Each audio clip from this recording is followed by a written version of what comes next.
এরশাদ একজন প্লেবয় নারী নিয়ে ফুর্তি করেছে, বাংলাদেশের গণতন্ত্রকে হত্যা করেছে, বাংলাদেশের স্বৈরতন্ত্র কায়েম করেছে।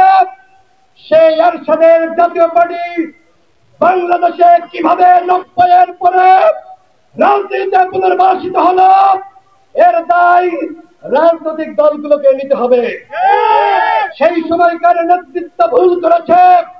24 পরবর্তী সময়ে আমরা যারা গণঅভ্যুত্থানের প্রেক্ষাপট তৈরি করেছি, নেতৃত্ব দিয়েছি, আমরা জাতীয় পার্টিকে বাংলাদেশে রাজনীতি করতে দিব না, দিব না, দিব না।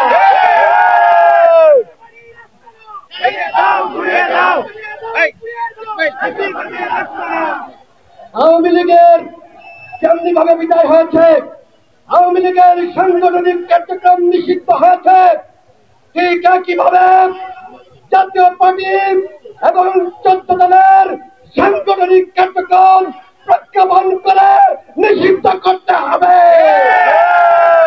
জাতীয় পার্টি, আওয়ামী লীগ, 14 দল বাংলাদেশে ফাঁসিবাদ কায়েম করেছে, হাসিনা যে অপরাধ করেছে, জিএম কাদের একই অপরাধ করেছে।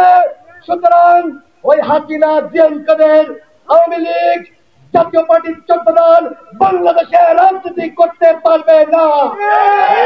আজকের এই শাহবাগের মঞ্চ থেকে জাতীয় পার্টি এবং 14 দলের বিরুদ্ধে, আওয়ামী ফাঁসিবাদের বিরুদ্ধে করা হলো।